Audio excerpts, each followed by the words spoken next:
Welcome to Pitch It To Me podcast, a show about the subjective past, present, and potential future of flesh and blood design. Today's episode will be about the September 1st banned and restricted announcement. You can find us across all socials, such as Blue Sky and Instagram, at Pitch It To Me podcast.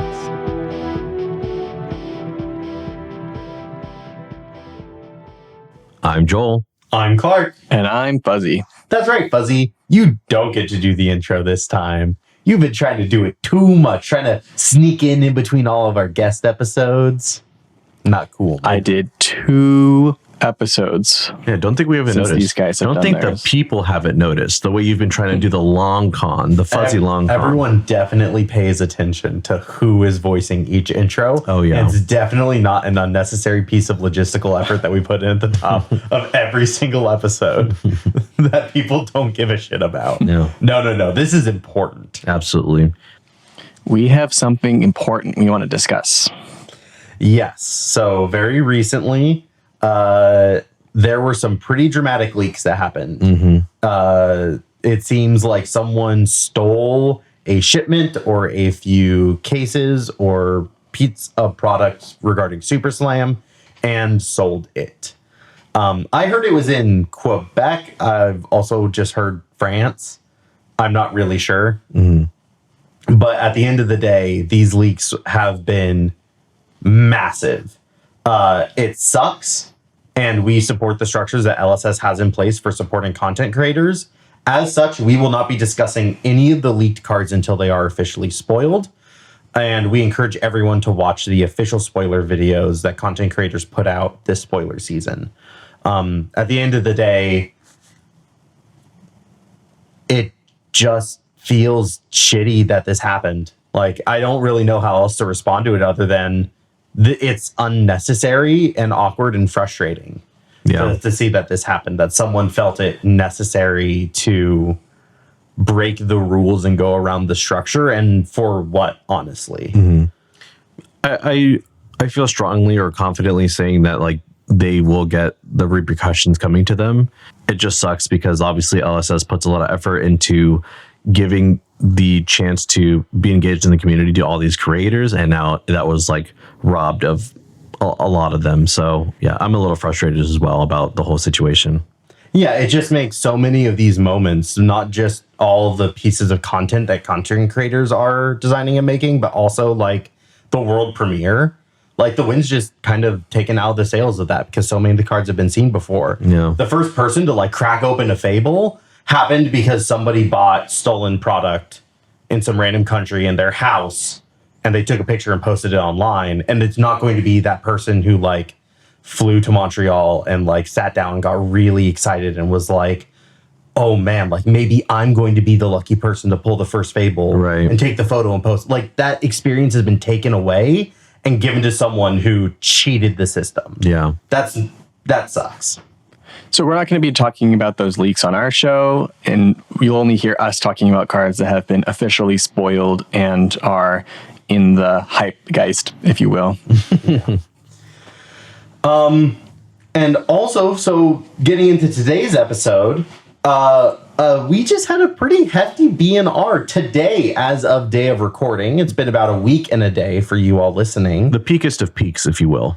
Oh man, this was very well received across the board, except for maybe some Assassin players who really don't like that they lost Bonds Agony. There was a lot of hype around this announcement specifically because LSS has recently changed the distribution of Living Legend points. Mm-hmm. So newer heroes will rotate out of the format slower compared to how they used to.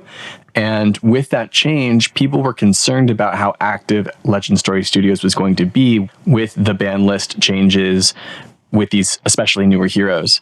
So today we got to see LSS kind of put their money where their mouth is, walk the walk, not just talk the talk, and actually make some changes to a format that they consider to be kind of, healthy in order to make sure that we're all still enjoying ourselves and the format feels fresh. And I'd like to formally apologize to LSS because I was not familiar with their game, had no idea, and you guys really hit it out of the park with this one. I mean, you've we've been making a podcast about it for 2 years. I feel like we should have gotten familiar with their game by this point. Well, I just haven't felt like they have taken the necessary steps to intervene when a meta is like so clearly bad as a player experience. And through this ban and restricted announcement, I really felt that the language and the intent with these bans spoke to the like Fuzzy was saying, the like new core values of like what they want the Living Legend system to look like, as well as the ban and restricted announcements to look like. Yeah. Not to mention, we had waited 2 whole competitive seasons for this. There was a whole PQ season and a whole national season. We waited nearly 4 months for this ban and restricted announcement. Yeah. A little bit less because it was end of May and now it's beginning of September, but it's been 3+ months. It's been 2 competitive seasons. We've been waiting to see LSS. How are you going to change the game? Absolutely. So with that being said, we want to know from you, the listener, what do you think of the latest bans? Do you think LSS missed the mark on anything? Do you think they went too hard on anything? Let us know in the comments or in the Discord. We'd love to hear your thoughts because this is a really big one. Yeah. With all that being started, let's get into discussing the bans. Fuzzy, why don't you take it away for our first pitch? Yeah, for Red Pitch, I just want us to go over what changes have been made to the format, kind of card by card, starting with Bonds of Agony, which I think is one of the bigger talking points that we want to discuss today. Oh, yeah. Bonds of Agony is that 0-cost blue stealth card with 1 power and 3 block that assassins could play. It said if you've played or activated 3 or more attack reactions this chain link, it gets +3 power, and when it hits a hero, you get to look at their hand and choose a card, then search their hand, deck, and graveyard and banish up to 3 cards with that same name as the chosen card, and then you make them shuffle their deck afterwards.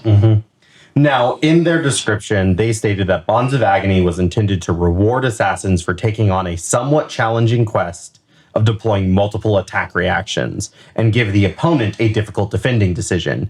But both of those have started to break down as the assassin card pool is expanded, especially defending decisions when Bonds of Agony has such easy access to go again with Arachne slipped through the cracks. This is ultimately the stated reason as to why they banned the card, with the final big bold quote, "It simply feels unfair." How do we think they did on this ban? Phenomenal. I think it was way too late, but better late than never. I think this ban has kind of been a long time coming. I think Bonds of Agony is one of the strongest cards in the game. LSS is very comfortable having very strong cards in the game, namely like Codex of Frailty, to an extent Bonds of Ancestry. Blood Rush Bellows. Yeah. So it's okay for a class to have power cards. I don't feel like Assassins have had enough weaknesses to really combat the fact that they have such strong cards in their card pool. Agreed. And they explicitly stated that paired with Take Up the Mantle, the assassin is able to present this debilitating on hit, and not just debilitating for your turn, but potentially for your entire game plan. They're able to present it in a way where you have to think about it being a potential play line for like 6 different turns throughout the game. That's a lot of the game, you know? You never know when they could be playing Take Up the Mantle. If they just have 4 or 5 cards in hand, they could be presenting Bonds of Agony, you know, whether it's a card in hand or any attack could be Take Up the Mantle into Bonds of Agony. There's a lot of ways that it can pop up. So it kind of makes sense to me that the card should be banned. Now, I also think it was ban worthy before, back when New was near the top of the meta. New being able to like single-handedly keep down aggro decks out of the format. And maybe those aggro decks were so strong that they needed a Predator like New just to make sure the meta was kind of fair. But it kind of felt like this part of the Mist Veil we've seen time and time again. We talk about all the time how strong the cards from there were. And I think Bonds of Agony is a big component to that. Now, one thing that I do want to note here is that while Bonds is banned, and I think it was a good decision for the sake of Counterplay felt fairly non-existent. It didn't feel like there were many correct options. And so it didn't feel like you could play your way out of the card. It felt like you just lost regardless the moment it hit the table. A lot of the underlying issues I think are still present. For example, one thing they mention is difficult blocking decisions. I don't think that's going away. I think Justinic, as well as Mystic Assassin's ability to create Fang Strikes, is always going to create awkward breakpoints that are very difficult to see coming, or can simply sit on the board and wait for the perfect opportunity to ruin your life. And that's very frustrating. I don't think that's going away. I don't think the easy go again is going away either. And so even though Bonds is gone, I'm not sure if it addresses the underlying unfairness that is present in the assassin class, which for me really got established in the Hunted the moment that reliable go again was introduced to the class, either through the pumps for daggers or through Arachne Slip Through the Cracks, easy access to go again. I agree. We should ban more. Well, I'm really glad you say it that way, Clark. I think you're kind of sounding concerned that like these quote unquote problems are still there. I think Bonds of Agony really brought everything for Assassin together in such a strong way. And it's okay for them to have those strengths. I just think they were dialed up a little bit too much with this one card, you know? I really hope that Assassin is still somewhere in the metagame, you know? I was a little bit worried that like this one card that I think really encapsulates everything that makes Assassin good, and it was a blue block 3. Like, it was so powerful, and having just a couple fewer options or being able to stick to one idea, I think hopefully Assassins will still be able to compete, you know? Yeah. And at the end of the day, for me, going into this ban and restriction announcement, I was looking at, are they going to ban Bonds or are they going to ban Take Up the Mantle? Because Take Up the Mantle definitely feels like the situation where you are banning for the future. Because Take Up the Mantle is, in reaction, any stealth card in your graveyard is now on the combat chain. And like, for me, that is a card that they are constantly going to have to design around. Well, Bonds of Agony isn't necessarily that card. Like, Bonds of Agony, yes, any reaction is going to be good on Bonds, but then any reaction is good on top of Bonds, right? Like, for me, I don't feel like it would be hard to design around Bonds. I feel like it's much harder to design around Take Up the Mantle, where now any assassin to attack now needs to be put into this context of like a marking stealth-based strategy. And you need to test every single one in this deck. Otherwise, Take Up the Mantle could randomly be like, haha, now this card is on the combat chain, and decks just can't react to that. Yeah. I think as long as we're not seeing a power level like equal to Bonds, where you're ruining their turn and potentially their future turns, you know, that's a really strong on hit.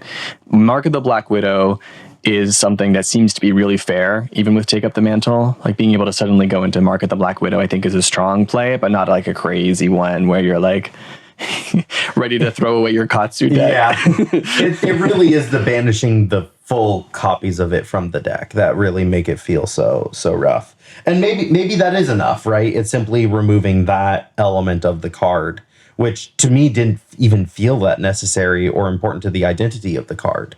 So if anything, I'm excited to see what LSS is going to print to quote unquote replace Bonds of Agony in a lot of these assassin decks, and what that design is going to look like. We'll see. I think overall we're kind of happy with this ban. The next on the list is Golden Tipple Red and Golden Tipple Yellow, but we've actually reserved an entire pitch of our show, our yellow pitch, to specifically talk about the Golden Tipple ban. Clark has a whole lot of thoughts that we're going to save for a little bit later in the show, so don't worry, we'll get back to that one soon. Let's talk about Plume of Evergrowth next. Plume of Evergrowth. Plume of Evergrowth is an Earth equipment from Tales of Aria that says, instant, pay 3 resources and destroy Plume of Evergrowth. Return target Earth action card or Earth instant card from your graveyard to your hand. This is a card that Verdants really like to use to play with Rampant Growth Life, where she plays multiple copies in a turn to amp and gain life, and then use the head equipment to return a spell to your hand and boom them for a lot of arcane damage, or use it on your own turn with Surgent Aethertide. It's funny, I've always loved the design of Plume of Evergrowth. Just the idea of like my headpiece will let me turn any blue in hand into an earth card in my graveyard, I think is actually like really fun.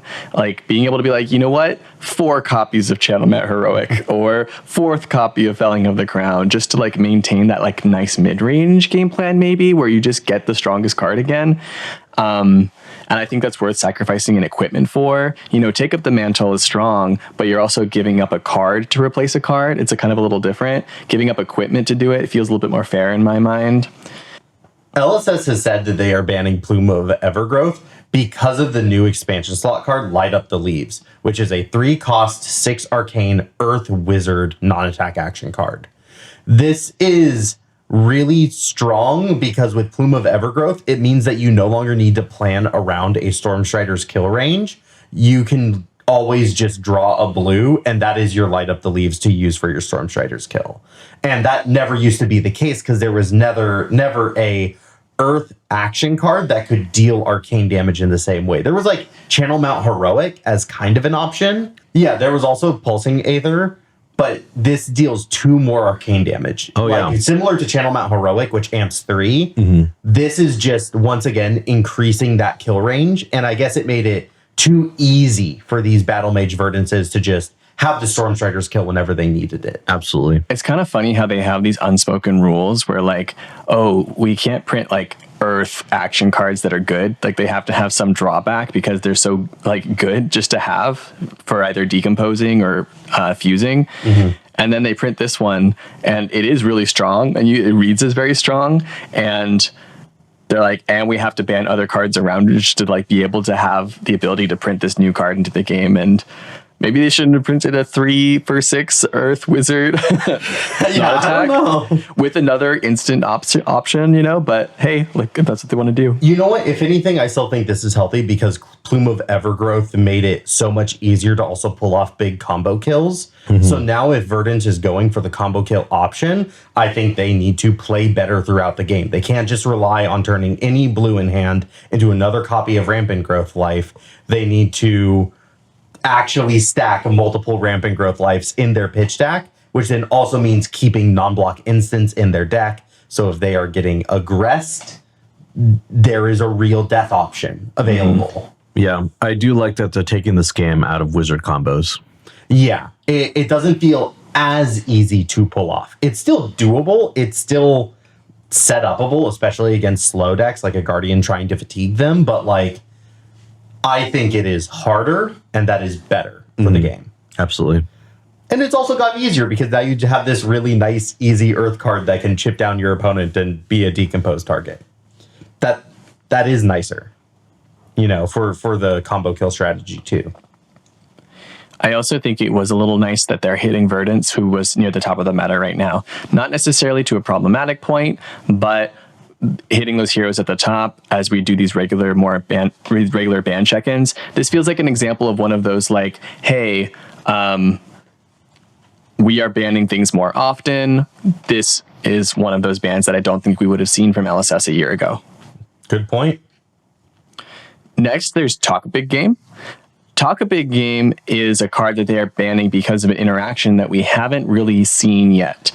Because Super Slam hasn't been released, however, they are preemptively banning Talk a Big Game because there's some interaction that LSS sees that they think would be unhealthy, so they want to get rid of it now, which is interesting to me and us on the podcast, as LSS has been changing the way they handle these preemptive bans over time.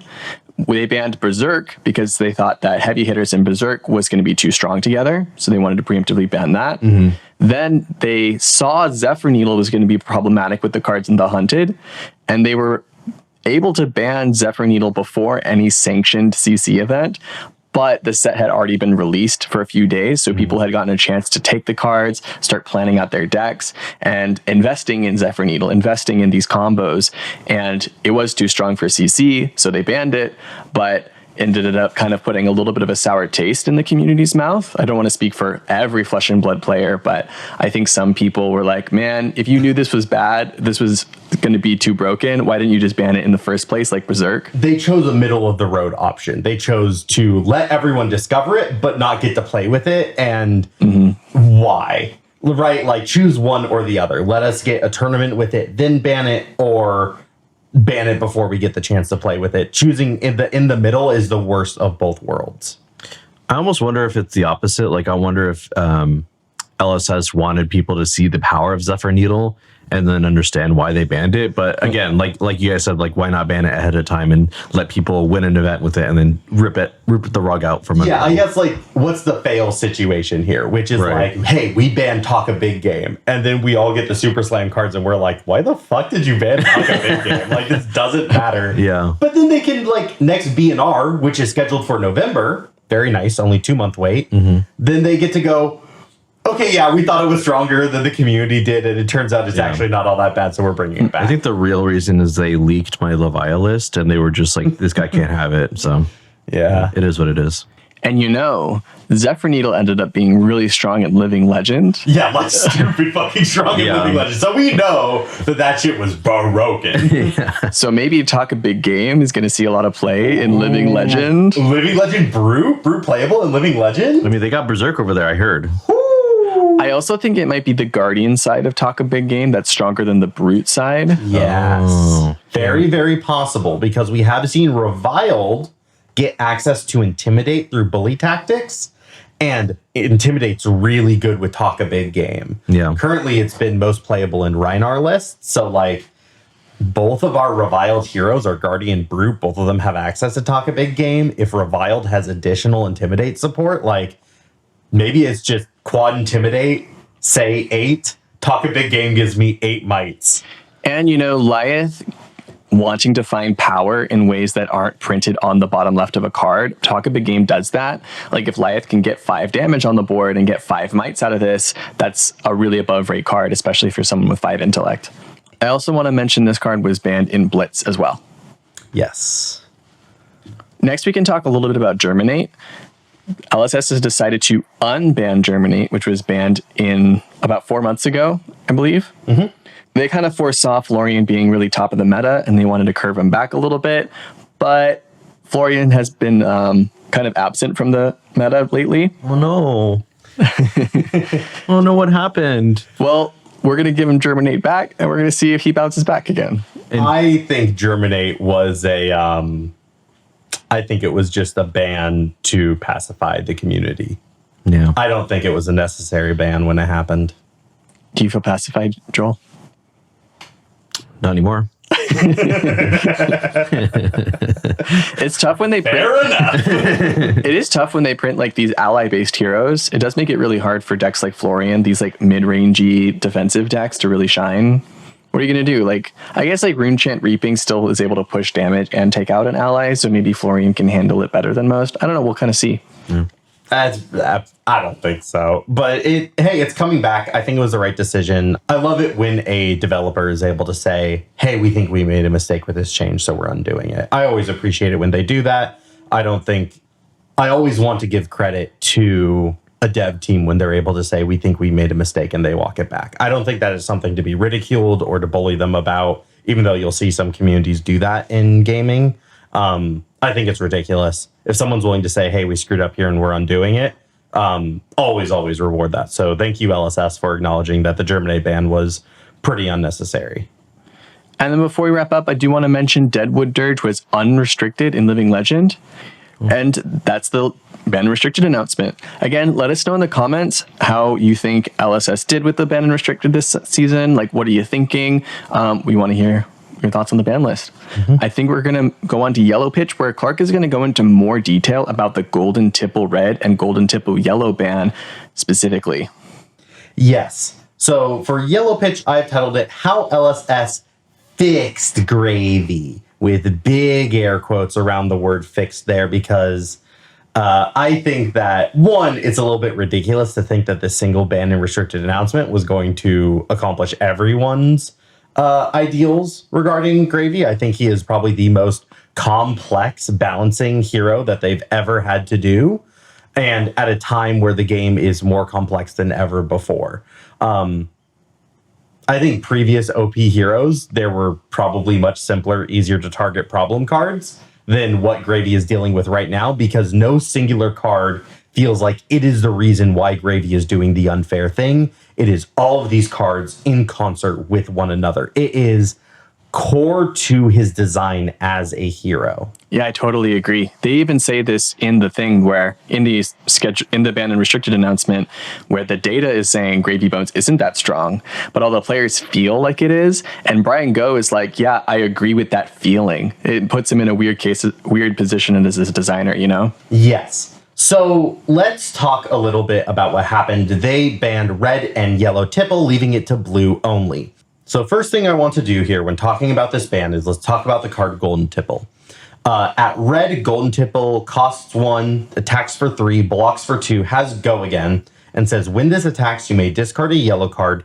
If you do, draw a card and create a gold token. So this is the primary engine for Gravy Bones and does a lot of things that Gravy wants to do. For one, it costs a resource, meaning this is typically going to be a 3-card hand where you need a pitch card, the ally card that is going to be yellow for you to discard with it, and then Golden Tipple itself. When you attack with the Golden Tipple, it doesn't attack for very much. It is technically underrate. 1 for 3 Go again is an underrate value, but by discarding the ally, you are getting that ally into graveyard. You are also generating a gold token, which means you can also activate the Pirate Hook if you want to as well. So this is a very important card for Gravy in that turns where you play Golden Tipple, you have the ability to go +2 gold on the turn while still getting an ally into your graveyard. That ally isn't playable unless you then play a blue. Now you do draw a card off of Golden Tipple, giving you the ability to draw a blue, play that blue, play your ally with your floating resources.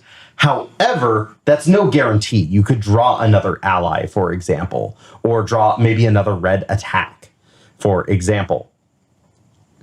However, blue Tipple does everything, and that is the one that they specifically left behind. It is the blue that goes to graveyard, letting you play your ally, which means that that 3-card sort of turn, you can now arsenal that card that you draw off of Tipple, essentially making it a 2-card turn, and the value is actually pretty good when you look at a lot of the allies you could be playing on that sort of, when you look at that turn cycle. So that is Tipple. It is strong, it is an important engine piece, and some people said you cannot ban Tipple because it will completely gut Gravy. Except I don't think so. We have a local who's been playing just blue Tipple and has a very heavy ally list, Zachary Wallach. He consistently wins at Kingslayer, Fountain Valley, which is a very competitive armory. I don't think banning Tipple, red and yellow Tipple, is really going to put a dent in this deck. And even if they banned blue, I think Gravies would still find ways of having heavy ally lists that could do a lot of damage. Absolutely. Now, why did they just leave the blue? Why didn't they ban it outright? Because banning it outright is actually what would put Gravy down. Yeah. And make Gravy no longer the top deck. Well, I think bannings can often feel very reactionary and pacifying. It's done because the community is upset at what the top deck is. I kind of alluded to it in Red Pitch. This is what I think happened with Germinate. Florian was at the top. People were upset with Runeblade. They wanted the top Runeblade to get hit, and they don't care how it got hit. They just wanted to see it get hit. Similarly, that's what this Tipple ban feels like to me. They don't actually want to hamstring Gravy, but they do want to show that they're doing something to curb his power level, get some of those players onto some other decks, and try to flesh out the competitive meta a little bit more. But the question is it better to overban? Should they have banned the blue Tipple, or underban? Should they have maybe left more cards? What is better here, overbanning or underbanning? I think overbanning, just because we've seen what happens when heroes catch a ban and it doesn't do enough and they end up LLing or winning a slew of tournaments afterwards, and it doesn't feel like the first ban did anything. So it's like, people are going to be complaining that they're too lenient with the top decks. I think this one's a little sketchy because I think a lot of newer players might have jumped into Gravy Bones. He's kind of unique aesthetically, and I've heard from at least one local player that they were like, oh man, now that there's a Necromancer in the set, I'm just going to play this hero for the rest of my career. And if they were a little bit too strict with their bans and hit him a little too hard, I could see them really feeling disenfranchised, like this is the one hero I play and you're taking away all of my power pieces. And now I have to suffer through my hero being really bottom of the meta for a long time. And experienced players have probably been in that boat before at one point, and Definitely. it sucks, So for a newer player, especially a flagship hero that's meant for newer players to hop in, I think like they have to be careful, That's a good point. Yes, and I do think the context of other hero selection options is very important. And right now, Gravy has no other option. If you have dumped a bunch of money into Gravy Bones, you can play Gravy Bones. Yeah. And so an overban where maybe Gravy Bones immediately goes from top of the meta to bottom of the meta, which may have happened with a blue tipple ban. I don't think it would have, but may have happened. I think would have been too dramatic and been the wrong choice. So I think they have walked a good tightrope here. And in the ban and restricted announcement, they note that this may not be the end of Gravy's adjustments. They are still looking at Saltwater Swell. They haven't mentioned any of the other allies, but they've at least mentioned Saltwater Swell. So they're still looking at possible future adjustments if this one fell too under banned.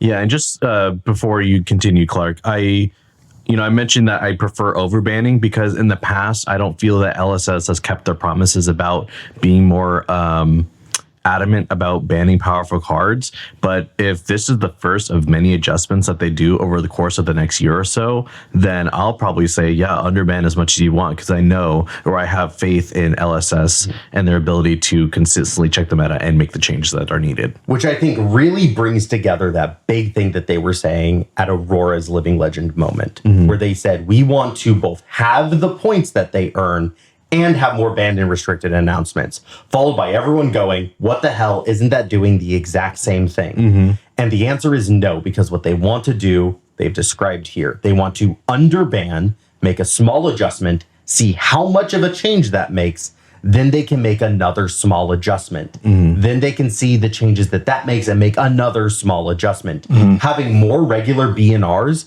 and giving themselves more time to have more BnRs allows them to really fine-tune that dial on the hero. They want to have more time to get it right. Yes. And I think this is a good thing for the future. Absolutely. So now I want to talk about Gravy. Because like I said, it's not just one card. It's all of these cards in concert with one another. It is how they all synergize and work together. And I'm going to talk about that by not talking about Gravy Bones at all and talking about some other bullshit Let's in go. classic Clark fashion. For what it's worth, I'm looking at the notes and I really love this story. This is going to be good.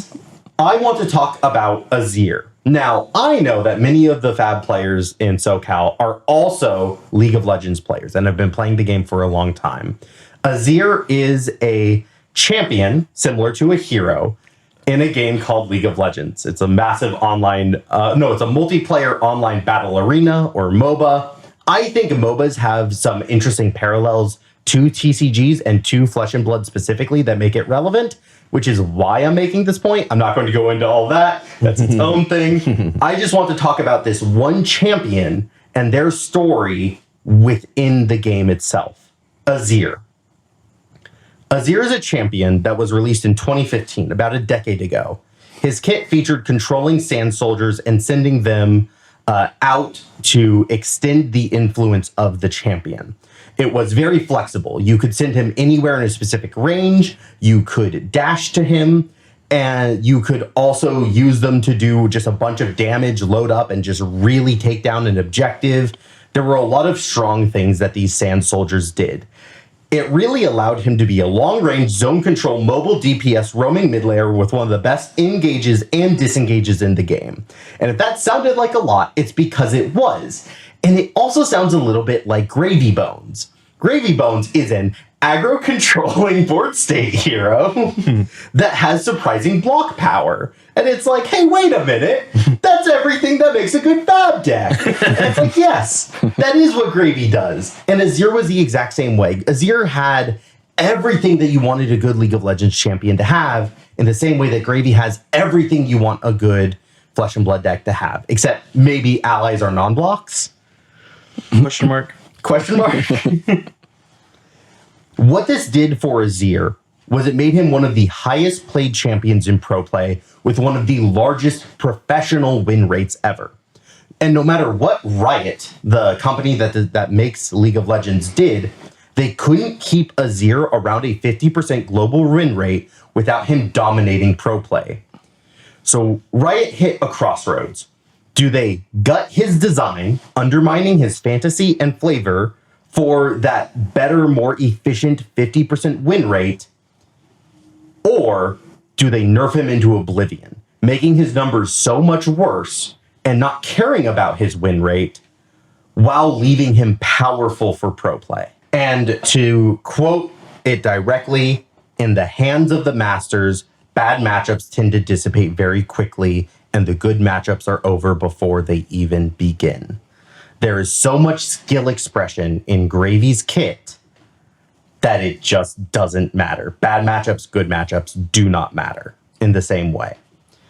So what choice did Riot do? What did Riot choose to do with Azir? They nerfed him into oblivion. They made him shit for the average player. For 60 to 70% of the player base, Azir is completely unplayable because he requires you to be so much better than you actually are. Do not play Azir if you are just starting to play League of Legends. He is too difficult for you. But that's not a bad thing. See, one thing that makes League of Legends unique is that they have over hundreds of champion choices, and you have access to lots of them, a free rotation every single week. You know, so many different champions can do the types of things that Azir does. So you don't have to play Azir if he's not good where you're at. And I really like that. One quote that I came across from a developer in League is that they said, Azir will remain aspirational, but not obtainable for everybody. And that's okay. And then they said, not every champion has to be for every player. So true. And I think Flesh and Blood will have to reach that moment eventually, where we have such a large hero, where we have such a large roster that will just say, look, this one isn't for you. It's not about you. We are creating a game for a very wide player base and lots of different play experiences. Not everything has to be for you. And I think nerfing Gravy Bones to the point where you need to be one of the best players in the game to truly take him to that next level and overtake everybody else, I'm fine with that. But what do you guys think? Does every hero need to be for every player? Or can we leave some just for the best players in the world? This makes me think of Kano. Kano's kind of been put at a place in the meta where nobody plays him, but for a while it used to be Kano was the mythical, like, skill expressive hero where you can win lots and lots of games, and there are certain players that feel like they've really mastered Kano and they take Kano to every event, and they're the people that can play Kano, and other people don't really dare touch the hero because it takes so much skill expression to play. And I'm not necessarily 100% sold on that entire narrative, but that is kind of, I'm hearing a lot of parallels between those two stories, you know? I still feel like they should build every hero or design every hero with the intent that it is playable in CC. Whether that means they are top of the meta or they're just like Armory and E-decks, that's remains to be seen. But for the most part, I want every hero to be somewhat decent so that people that are specialists of a hero or a class, that they can flourish. But I'm still resonating with what you said, Clark, about like some heroes are just so complex that they are only rewarding when you're the best player in the world that are playing them. And so you need to balance for those players. Yep. You can't balance for the average Joe just picking up Gravy for the first time. Yep. You got to balance for the people who are winning every tournament. I think that is even more relevant in Flesh and Blood, where the only way you earn Living Legends points to make heroes unplayable is by winning tournaments with them. If you want Gravy Bones to stick around for those other players who enjoy him but aren't as good as, the Shiryu Woos, the Michael Hamiltons, You can't let Michael Hamilton win every event on Gravy. You gotta stop that from happening so that these other people even can play the hero. I think it becomes even more relevant with the Living Legends system. Certainly an interesting discussion. I'm so glad that you're bringing this up as a talking point. He's a very complex hero and super weird in a lot of ways. Now, I do think that there is a core difference, which is, in League of Legends, to change Azir's kit, you'd have to change a ton of things. You'd have to pretty much remake the entire champion to truly remove everything out of his kit that made him that way. I don't think you need to do that with Gravy. I think you can take out a certain cards and just give Gravy worse bad matchups, and that would be okay. I think they have given Gravy too many ways of playing around their bad matchups that has allowed the skill expression. Now, they would need to replace some of those cards, maybe with things that aren't as skill expressive. But then again, it's that idea of now you're just kind of dumbing down the hero and removing their fantasy. This idea of a toolbox of necromantic allies in the graveyard seems really important to Gravy. And I'm saying, ban Anka. Yeah. Let Brutes get a blood rush. What's the fucking problem here? But at the same time, having Anka is important for that skill expression at the top level. So why not instead kill the ceiling a little bit by hitting Tipples? I do want to point out some things where LSS and Flesh and Blood and trading card games are different than Riot, League of Legends, and MOBAs. First of all, if I want to change something about Azir, the champion, I tweak those numbers at the same time. If I want to change, you can also tweak numbers, right? And those numbers are a lot bigger, so you can make more changes to them. All right, that's what I have for my pitch. I didn't get a chance to get to one of my topics, which was about these collateral bans, about how, by banning these Tipples, they also hit Marlin. And that's not fair. How could we possibly ban a card for one hero without having that impact other heroes that also run that card? Maybe Joel in our blue pitch has an idea for us. You know what, Clark? When I was reading the Flesh and Blood ban and restricted map of September 1st, I saw a... What time did you read this? It was maybe 4:37 p.m., something like that. But I read here that that Flesh and Blood won't be doing any hero specific bans, which is sort of what I would say is the good fix if you don't want to hurt another hero by banning a card that it shares with another hero. Just explain what that is to everybody. A hero ban or a choice ban is when you ban a combination of cards, whether that be for instance, Katsu or Zen. Zen cannot play Bonds of Ancestry, but Katsu can, because it's only Zen who is unable to play that card, or vice versa. You can't play, for example, Burn Bear with Storm Striders. You cannot register both of those in the same deck. That's called a choice ban.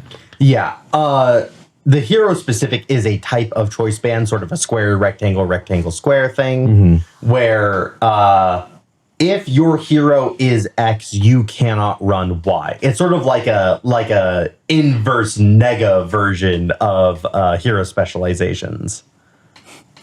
Yeah, that definitely that makes sense. And the sort of the start of the talk of hero specific bans is, like I said, when Bonds of Ancestry was being abused by Zen in early part of the Misfail meta, and that was because Zen was doing the same thing Katsu was doing, but it didn't require an on hit. It didn't require any interaction from your opponent at all. You could just use your hero ability or use Traverse the Universe to grab extra copies of that card. And when you're playing Art of War and other draw spells, you can just play 4 or 5 of them in a given turn. Yeah, the kit working in concert to make this broken rather than the card itself making it broken regardless of the context. Right. And naturally, everybody was asking for a Bonds of Ancestry ban. But where does that leave Katsu? And eventually, when the book burning took place, they did just that. They banned Bonds of Ancestry at all colors and left Katsu basically as a shell. It basically reverted it back to Welcome to Wraith Katsu. And so this to me feels like a really unique situation where a hero specific ban would have made sense. What do you guys think? Is this a specific or unique enough interaction where it would rationalize a hero specific ban, or do you still think it's like too severe of a correction that it wouldn't make sense? Are we talking about Zenkatsu or are we talking about Tipple? Zenkatsu. I don't think it makes sense to do a hero-specific ban for Bonds of Ancestry. Like, you're talking about retrospectively, right? Like, back in the day when Zen was powerful, would it have made more sense to do if you're Zen, you cannot play Bonds of Ancestry and leave Katsu, Ira, Fi the ability to play Bonds of Ancestry? Exactly, right? yeah. So I think in this specific example, it highlights what I think the big problem with hero-specific bans is, and that's that with Flesh and Blood, they keep printing new heroes. Mm-hmm. So if I say Bonds of Ancestry is too powerful for Zen to play, what happens when they print another combo-centric ninja hero? Are they going to have to design around Bonds of Ancestry? If Bonds of Ancestry is strong enough to become toxic and unhealthy for the game, chances are that another hero down the line is also going to have a similar relationship to it. I think Katsu was almost there already, because when you were playing 6 copies of Bonds of Ancestry, that was a little bit too strong. It might be too strong even nowadays for Katsu to have access to. So the fact that we only have red nowadays kind of shows you that like LSS doesn't think Bonds of Ancestry is healthy enough for every ninja to be able to play it, you know? Yeah. Any ninja that has a relationship with combo is going to have this problem, I think. I think where you want to have a hero-specific ban is when the synergy is so specific that other future heroes down the line are not going to have an unhealthy relationship with this card. Mm-hmm. Yeah, at the end of the day, when I've heard those hero-specific ban talks come up, it is very reactionary and in the moment. Mm-hmm. Maybe reactionary is the wrong word. Maybe I want to say it's very steeped in recency bias. Yeah. It's steeped in the exact moment that we're looking at right now in the current meta, what's going on. And it's like, that's not why BnRs happen. Mm-hmm. And if your developers actually developed and designed their game around recency bias like that, the game would be garbage and everyone would constantly be unhappy, constantly calling for changes, and we'd have a laundry list of changes every few months, like to the point where I think I would stop playing the game. Yeah. The whole point is that we are supposed to stop and think in a wider context of how these cards are meant to be used. I think it's one of the reasons why we started this podcast. It's because, like, yeah, think like a developer, think like a designer. It's not about, you know, Zin is too strong right now. And Katsu isn't. Katsu's not top of the meta, so why should Katsu lose this? Because the card's fucking stupid. That's why you should lose it.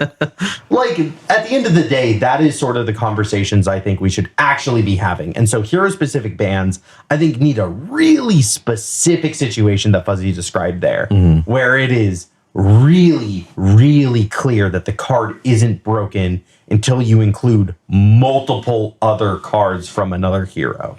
Or specifically the hero ability itself, you know? Yeah. And granted, Zen kind of got there, because Zen could grant Bonds of Ancestry without proccing any on-hits, for example. Mm-hmm. But we are probably going to see another combo ninja card sometime in the next, 3 years. Like, it's something that I think LSS wants to return to kind of regularly. It feels like something semi-core to ninja identity. Mm-hmm. And if this is the strongest combo card in the game, I think it makes sense that they would want to get rid of it so they have more freedom to design around it in the future. I definitely appreciate the concern that you both brought up, but for a few reasons, I still think hero specific bans or like choice bans could be an interesting way in the future to balance the game, especially because I think Flesh and Blood is so siloed, so that that distinction can be made and it would be like workable. So I want to go over some pros and cons of more situations that hero specific bans might have on the Flesh and Blood Metascape.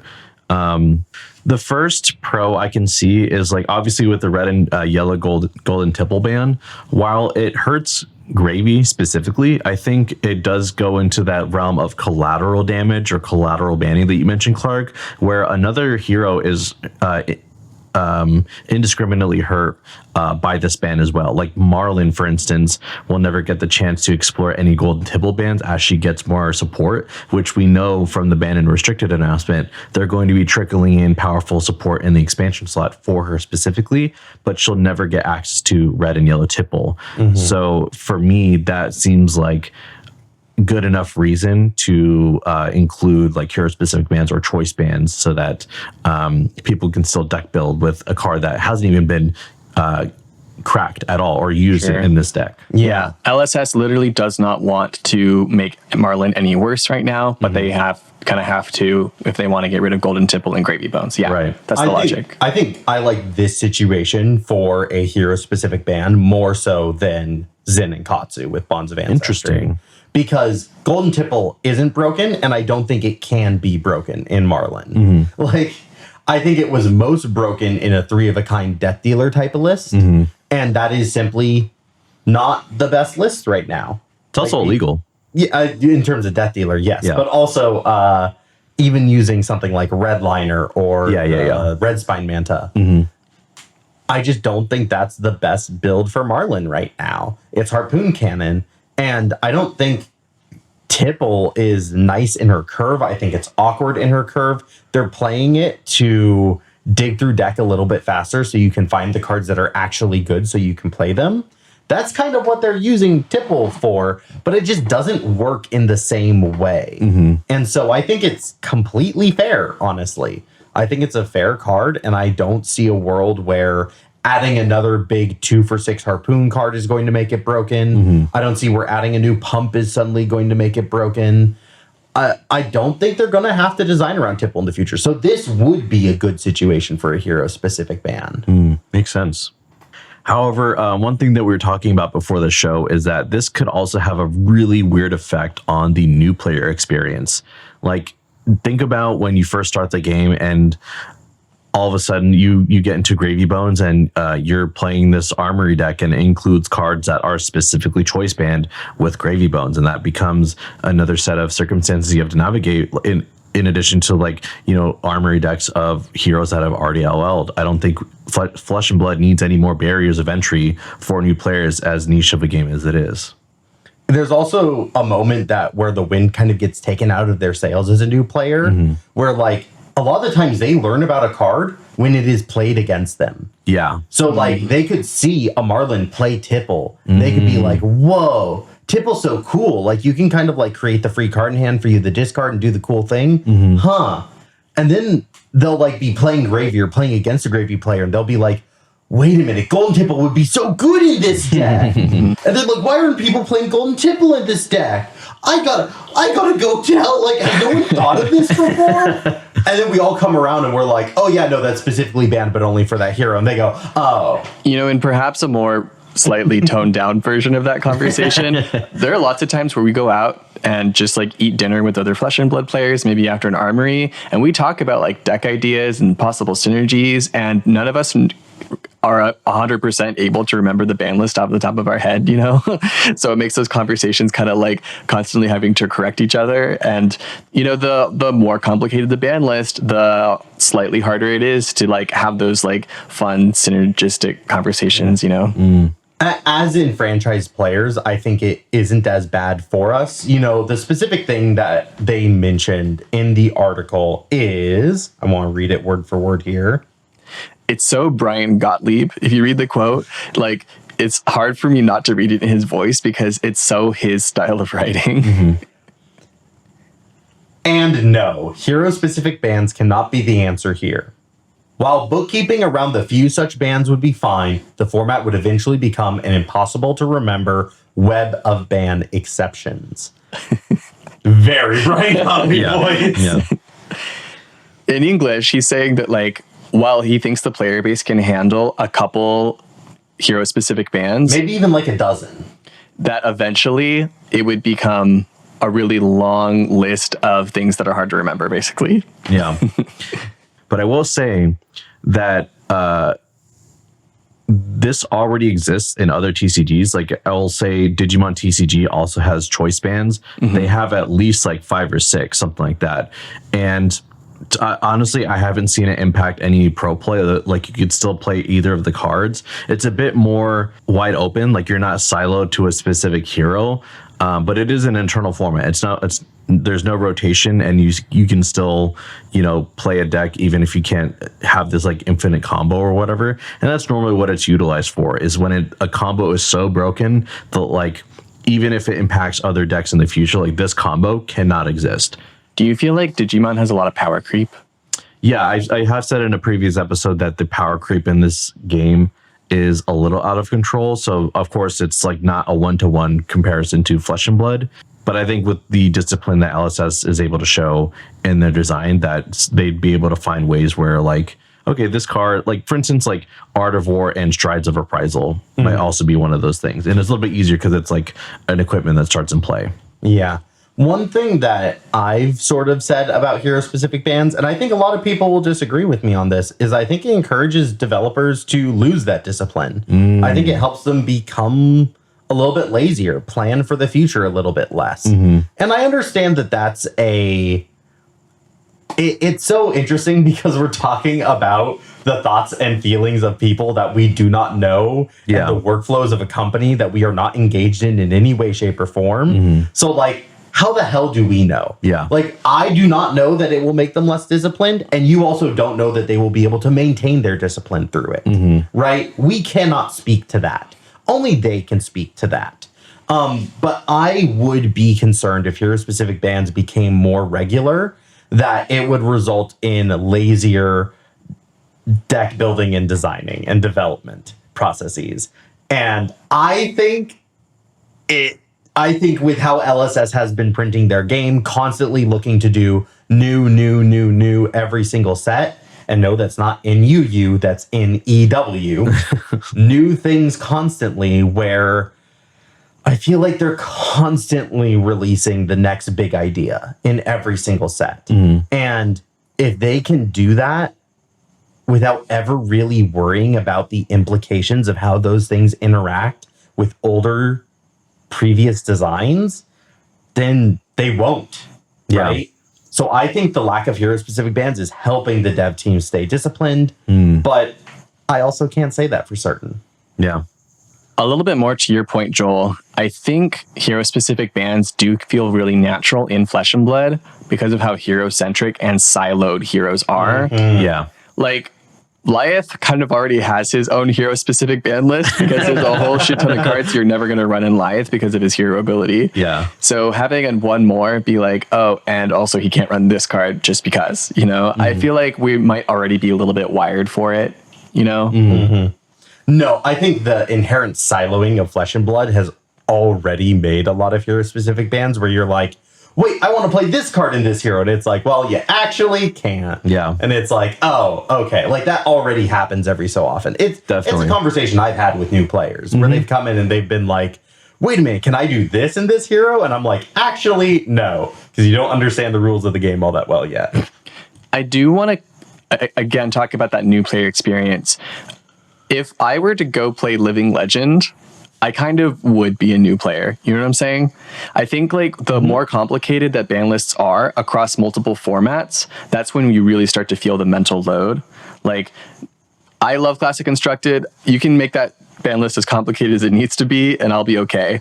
But like when we're also talking about like Blitz bans and Living Legend bans, and if they decide to ever add another format into the mix because the player base has gone like big enough, then having like conditional bans in each of those formats on top of the bans that are already there, I can just see it stacking up. Again, multiple formats really adding to that complexity. And right now, Worlds is the only tournament where they've really said and demanded the players to understand and know very well two different formats. Right. But there's no other indication that may be changing or expanding. Like maybe Pro Tours are going to start incorporating that system as well. Like, we just don't know. Yeah, totally. Like, Digimon's a one format game, right? Yes. Yeah, and Flesh and Blood feels like a one format game, but it's kind of not, Yeah, as much as I want it to be. It's not. Yeah. The other thing I really want to mention, because I really want our audience to hear this point echoed back at them, is that we are doing a lot of our deck building on Fabrary, where it already only gives you the cards that can be run in that hero. Not everyone has access to digital deck builders, and those aren't officially supported by LSS. Can LSS really force you to build a deck in paper without that extra digital tool keeping the ban list straight for you? Well, I'm not sure if they can make that a policy. Well, they kind of actually do endorse Fabrary because they have integration. So you can make your list on Fabrary and then port it right into their website and register your deck list with your Fabrary deck. So in a way, like they're actually like leaning into third-party digital deck makers more so than perhaps other companies have in the past. So maybe that itself is a sign that they actually are willing to have a complicated, convoluted ban list in the future. Maybe. Oh, Maybe. well, until that moment, I think the majority of the points that were made is that hero bans is not what's going to save Flesh and Blood. And I think the direction that they're going to now is going to hopefully lead to less collateral damage. And if it is, maybe they make adjustments down the line or add support. But that's pretty much it for Blue Pitch from me. I think now it's time to go to the Arsenal Zone. The Arsenal Zone. The Arsenal Zone. The Arsenal Zone is a part of our podcast where we talk about a card we love, a card that we hate, a card that we love to hate, a card we hate to love, or a card that is present. No, not a present, just like it exists there in the space at the same time as you, before you very quickly pick it up and shuffle it into your token pile and throw it in the trash. But first, before any of us lowly hosts, we want to uplift one of our glorious patrons. That's right. If you subscribe at our Patreon $5 tier or higher, you get to shout out a card onto the podcast. And we're going to talk about it now. And the one that is chosen for this week's episode is, drumroll please,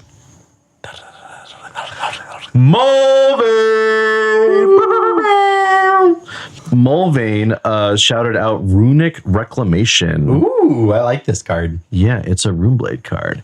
It's also a red 3 cost, 3 block, and 7 power Runeblade attack action at Majestic and says, when Runic Reclamation hits a hero, destroy target aura they control. If you do, create a Runechant token.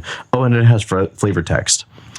A morbid union, Viscerai's hunger for revenge, and his master's hunger for power.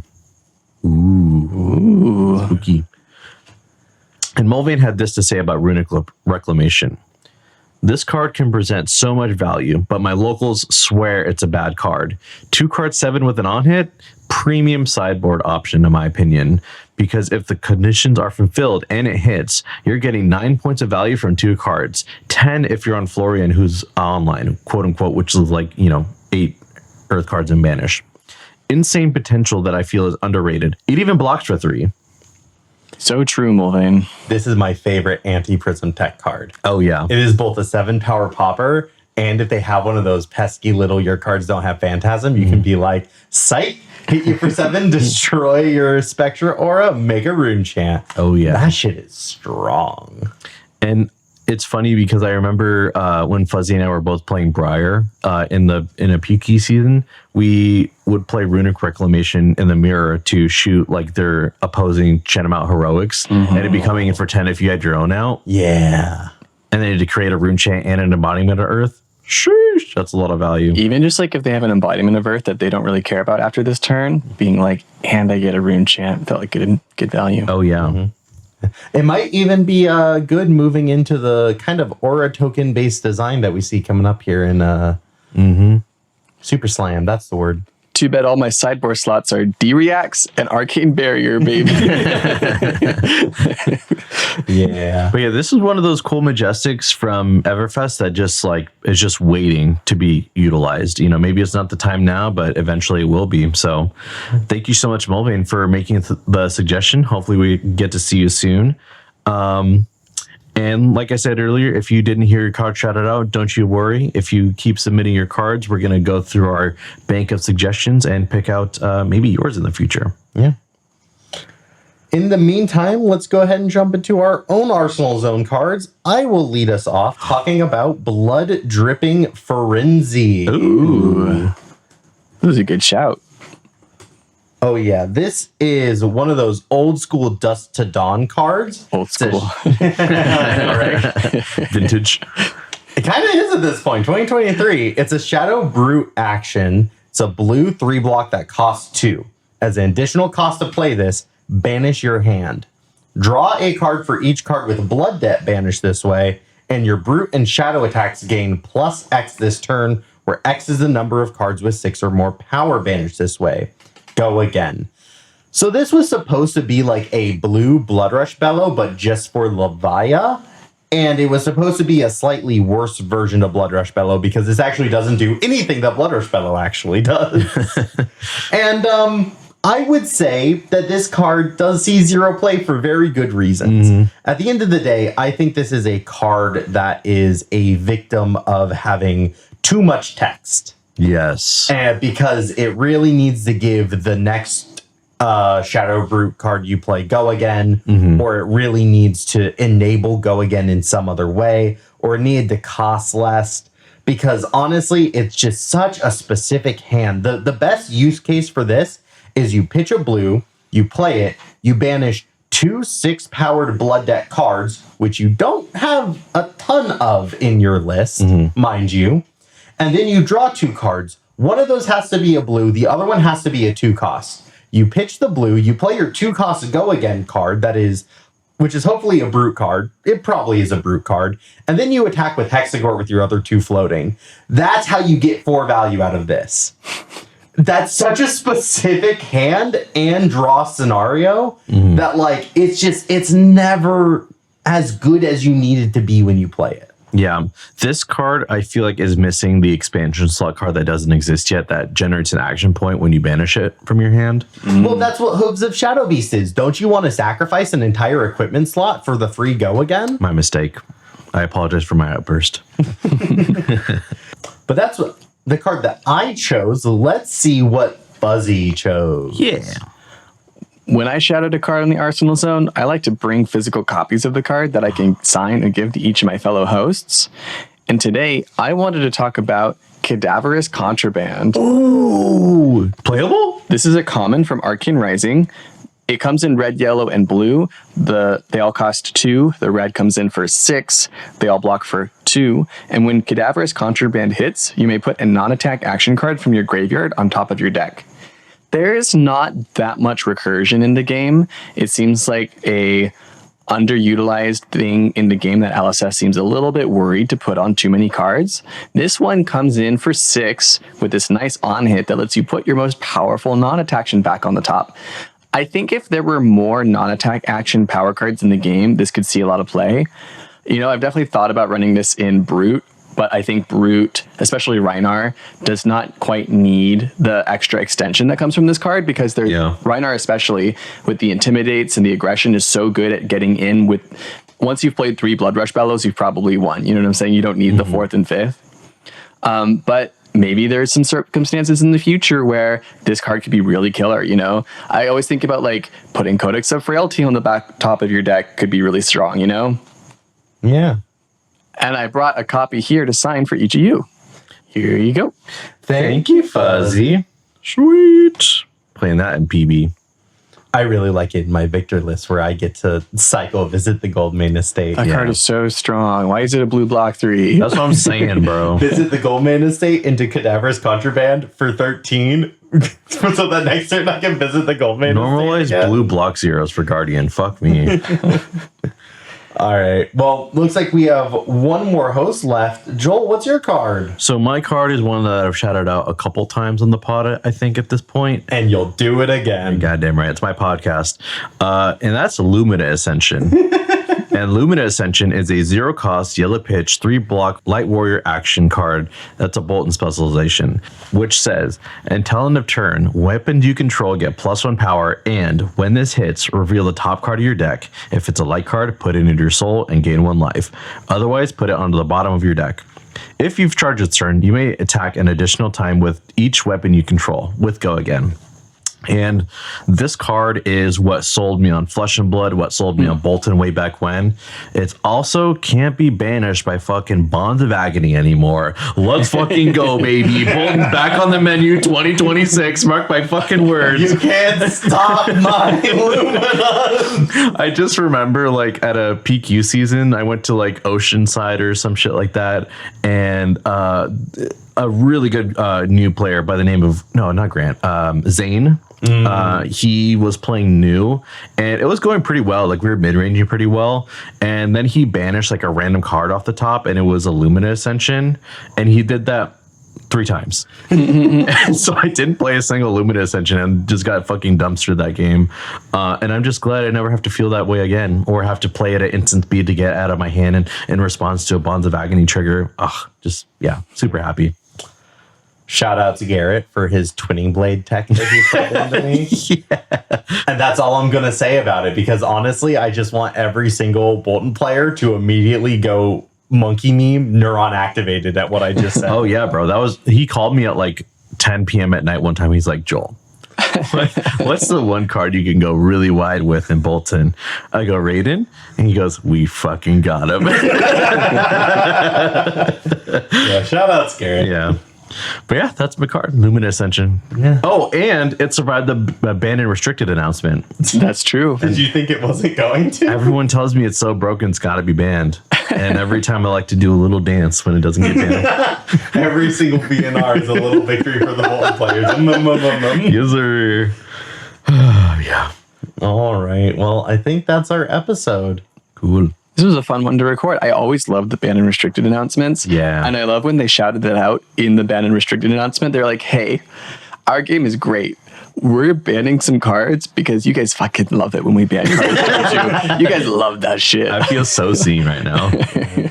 I think ultimately the community is going to have to come to terms with the fact that like we're so recency biased when every single time a BnR comes around. But then like every single time LSS doesn't give into it. And we all go, wow, that really was the better decision. To not give in to recency bias and make decisions based off of the past 2 months of card gameplay. Yeah. And it's like, wow, really? You think? It's because all we have to like feel out the game sometimes is just random people on Discord, you know? Yeah. And then sometimes those conversations and opinions just kind of are repeated opinions of other people on Discord, so it's all this weird hive mind. It's like a weird banana phone game. Or like the Hulu banana phone where like bananas start growing out of our ears. Oh. I don't know, man. Fantastic. Awesome. Didn't quite get the metaphor, and that's okay. I love that I'm not getting it. So go ahead and let us know in the comments, what did you think of the ban announcement? Are they crazy, those guys over at LSS? Are they on the money? I'd love to hear someone make an argument for why Bonds of Agony shouldn't have been banned. I'm here for just it. to have it be there. If I haven't deleted it by now. I just like to hear the counterpoints, right? Yeah. When everyone is saying one thing, I will like to hear what people are saying the other way. Yeah. Not about everything, but about card bannings that don't really matter in the grand scheme of things. Yeah. I'm pretty okay hearing the devil advocate. Absolutely. Yeah. Well, in the meantime, be sure to join the Discord. That's the only place you can get spoilers, so don't forget to do that. Yeah, spoilers this weekend. Actually, spoilers are like actively happening on the day of release, right? The 9th? Yes, they are. Yeah. So hopefully the spoilers are dope. I hope everyone is watching content creators and the videos that they're putting out, especially with the leaks that have been happening. Definitely go support content creators who got a card to spoil. Yeah, we'll see you in the spoiler discussion channel. But other than that, until next time, guys. Bye. Bye. So long.